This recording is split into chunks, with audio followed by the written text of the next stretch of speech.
Finally cut my toxic mom off to protect my wife and 5 kids, but she threatened to take legal actions against us for grandparents' rights, so I exposed her cruelty to the whole family.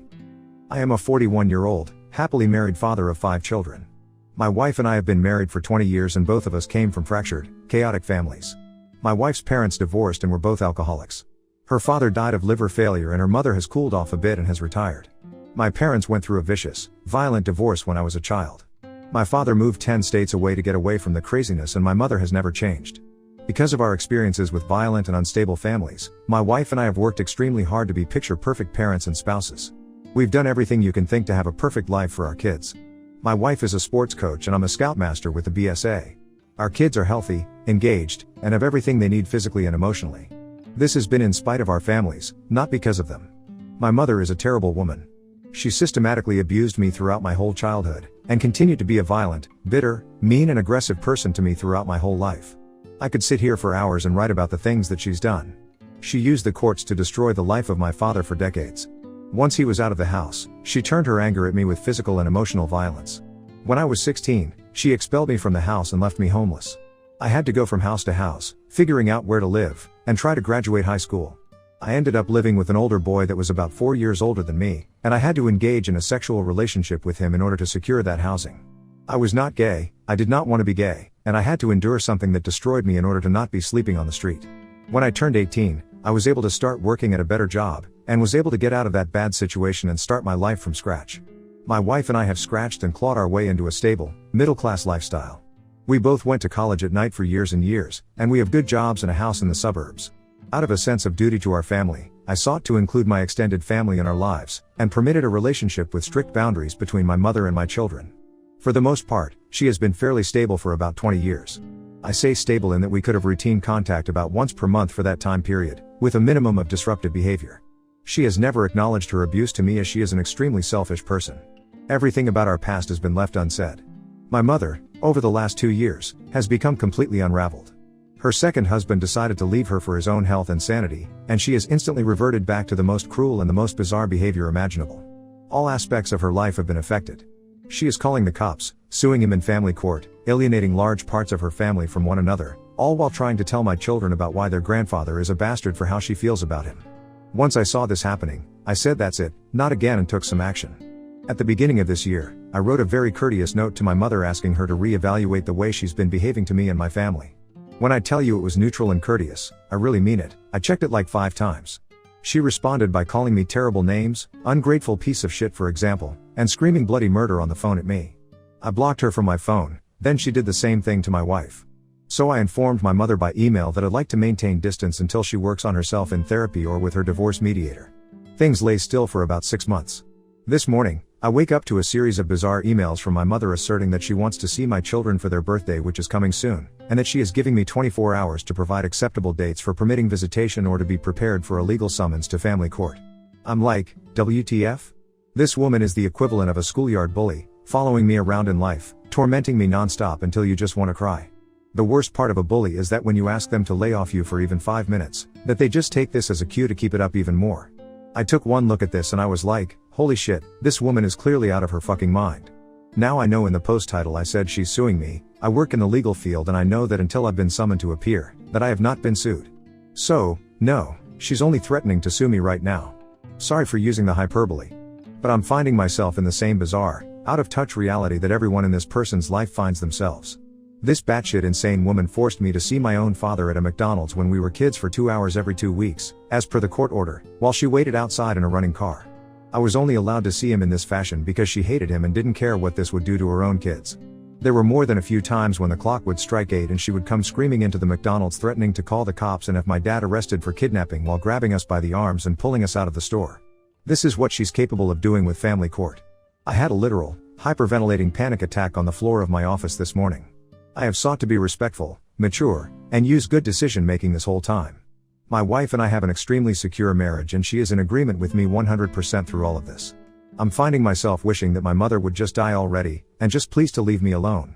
She's like this inescapable bully that will never under any circumstance leave a person alone until she's proven that she can hurt them. I don't even care what she's experienced in her life. I just need to be away from her. So that's my true off my chest story. I've been living with this shame and fear and lingering self-hatred for 30 plus years, all while trying to be super dad and a great career man. I called a local family law practice today to get a referral. I'm going to ask them to send a demand letter to her, to try and get her to back the hell off, but look at what this has come to. I have to shell money out of my own pocket to protect myself and my kids from my insane mother. I feel like Rodney Dangerfield sometimes. Ironically, the money I'm going to have to send to the lawyer for their retainer is money that I had earmarked for the kids to go to summer camp. So figure that one out. Thank you for letting me tell you my story. Just typing it out helps. Comments: Oop on if there are legal precedent that gives her threats in his area. Oop, New York does provide an avenue for grandparents to sue for custody, although it would turn into a protracted legal fight that will cost me a lot of money and aggravation if she does. In general, the process is the punishment. I had to deal with family court and CPS, cops etc. when I was 10 and my parents were getting divorced. If you wanted to see me literally pass out on the floor, you drag me back to family court. Oop on his mother having the financial means to sue for grandparents' rights. Oop, I've seen this woman use the courts to destroy my father for over 10 years. The answer is, who knows? I guess I'll just have to wait for a court summons to see what she will do. Chocolate candy bar _ op, I'm extremely sad to read it. I suppose you know that. Would she sue you? This would more likely bring to her 40 years horrors being exposed in court and her being denied to stay on the same planet of your kids. So, I suppose that you're here to just get it off, and yes, you don't deserve it, and definitively yes, you are paying for having been a good person. May life repay you and your mom. All my vibes are for you. United Manor 20, you should have plenty of proof to get a restraining order, and do not worry about her getting grandparents' rights. She would have to have a well-established relationship with the children already, which does not sound like that's the case. They don't just give grandparents visitation rights because they're grandparents. I would definitely change your number, and go file restraining order. It sounds like she is unhinged and you are concerned for your family's safety. At the very least, if they deny that, make sure you issue a letter of no trespassing so she cannot come to your home. If she violates that, then you should have enough grounds to get the restraining order. You could even use her own words against her. Tell her that she's welcome to take you to court, but till then do not contact you for any circumstances. If she wants meditation, she can take you to court. That will not end well for her. Johnny skid marks, not only change the phone number, but completely ghost her. Do not reply to anything she does to contact op. The courts aren't going to side with her over this. She sounds completely crazy. Update, I posted this all on Thursday when I was experiencing a serious amount of turmoil. Since then, I've calmed down a lot and also had the good judgment to talk this over with the important people in my life. First things first, I'd like to thank everyone for the words of encouragement and support that were given. There were some surprising insights from many of the posters, and I found myself agreeing with and appreciating many of the stories of support that were posted by others. I now understand that I am not the only person with a domineering, selfish, easily enraged parent. To all the people who blamed me for being a victim of my mother, and somehow being at fault for all this, well, I want to use some strong language to you, but I'll just ask you to please think about how fortunate your life has been that you haven't experienced what I have experienced. So on to the update. As it turns out, only 2 states in the union have codified grandparents' rights, California and New York, and I do live in New York. Basically, in New York a grandparent does not have the automatic right to have access to grandchildren, but a grandparent does have automatic standing to file a petition to be heard in family court. The petition can be squashed, but they can file the petition. I do want to get back to this later. I did conference with a family law attorney on Friday, and he helped me to understand the situation and craft a strategy. He was generous enough to not require a retainer unless and until I'm served with legal papers. He basically explained that the grandparent does have standing to file a petition based on a pre-existing relationship with the grandchildren, but that she would most likely not be able to overcome the desires of 2 married parents who are both exercising their judgment for the health and safety of their children.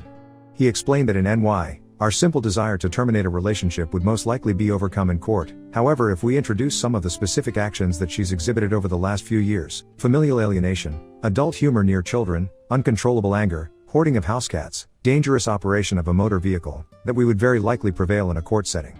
He explained that the good thing is that we had already restricted contact between our children and my mother to about once per month, and that in his experience he had never seen a court order for grandparent visitation for more often than once a month, for 1 hour per session.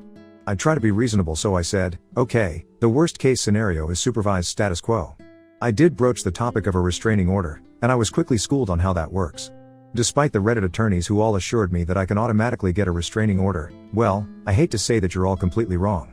An order of protection has to be accompanied by some facilitating act of domestic violence. Because I've only been harassed and alarmed by words, I can't be granted a restraining order, period. However, if my mother causes some disorderly act such as coming to my house and causing a ruckus, that could trigger an order if and only if I document it by having the police come and detailing a report. So, keep that in mind next time you recommend a restraining order. They're not easy to get. The attorney recommended that I send a private cease and desist to my mother via certified mail and email. I decided to write a 2-page, brutal takedown of this woman in order to A. blow off some steam and B. document in writing my concerns and try to get ahead of her legal maneuvering. I decided to take a two-pronged approach. First, I send this cease and desist to her on Friday at lunchtime via email and also certified mail. Then, I took a page out of her playbook and publicly scorched the earth to apply social pressure to her. I emailed and texted every single member of my extended family, brothers, sisters, aunts, uncles, my stepfather, my father, and spoke to several of them to tell them exactly what was happening. Whether they wanted to hear it or not, I sent them intimate details of my mother's abuse and my decision to cut her off for the welfare of myself and my family. My reasoning there is simple: my mother's abuse thrives in closed doors and embarrassed silence. For 30 years I've had to hear, "Oh, you know, that's just the way your mother is," while people just stood by and let her act in the most insane and violent ways you can imagine. My mother got angry at my stepfather last year, and tried to run him over with her car, then crashed her car into the front door of his business screaming at him and ranting and raving in public. Do you know what people did? They surely called the police or an ambulance and had her monitored for her safety, right? No. My sister quickly threw her into her car and drove her away so that she wouldn't be arrested. My stepfather was so embarrassed that he took the crashed car, drove it to a parking spot, and then paid out of pocket for the damage to the front of his business. This is what happens in families that are dealing with a crazy person. They cover it up, hoping that it will someday get better. Well, I'm not comfortable with this anymore. I sought to publicly embarrass and pressure her for a change. Anyway, by Friday afternoon, my mother got the message and sent me emails telling me that I can stop attacking her and maligning her to my family. She indicated that she would abandon any legal efforts to seek visitation with my children. This was a relief, but to be fair, I was almost looking forward to having a public forum to describe her antics at court. Nevertheless, it seems like she's backing off for the moment. The fallout and damage to my extended family is most likely severe and permanent.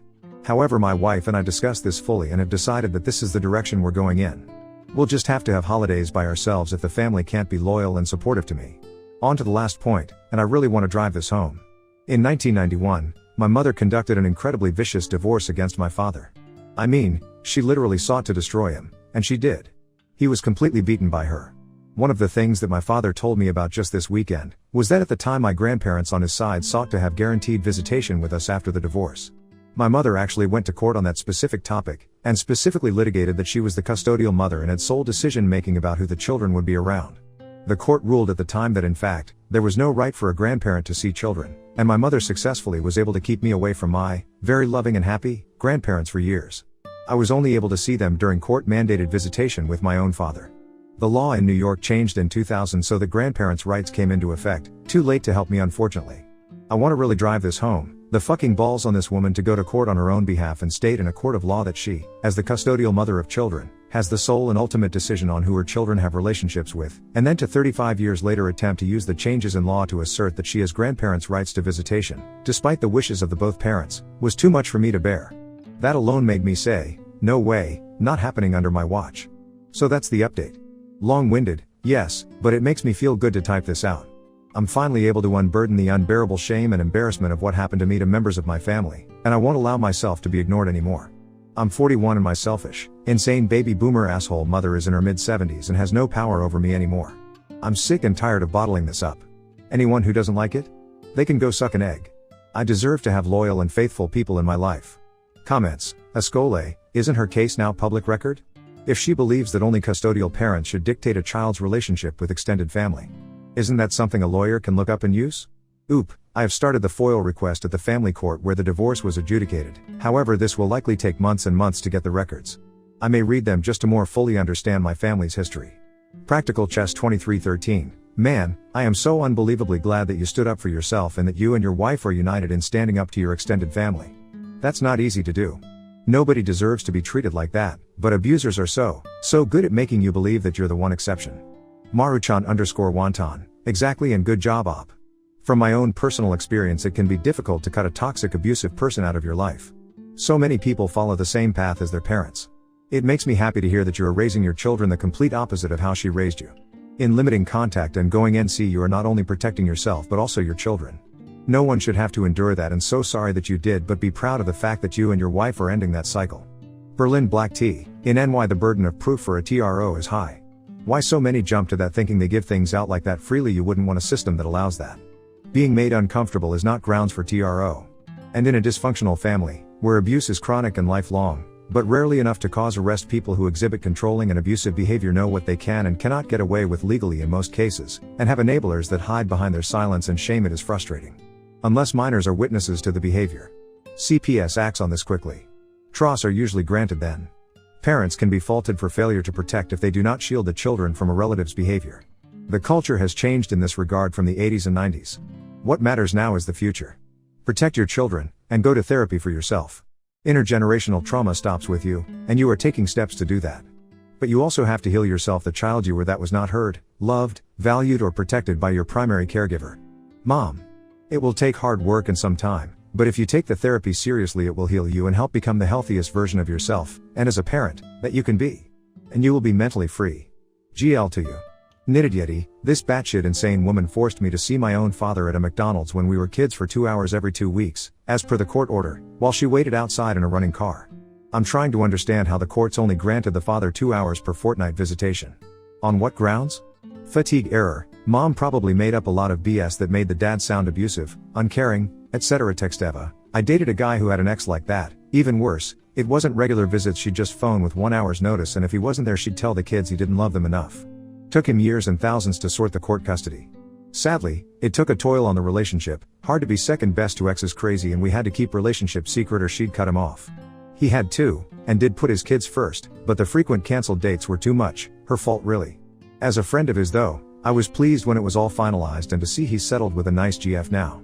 Mountain Guava 2877. Cases like that are why co-parenting apps are a godsend. No more lies about who agreed to do what or when. It's all documented and time-stamped.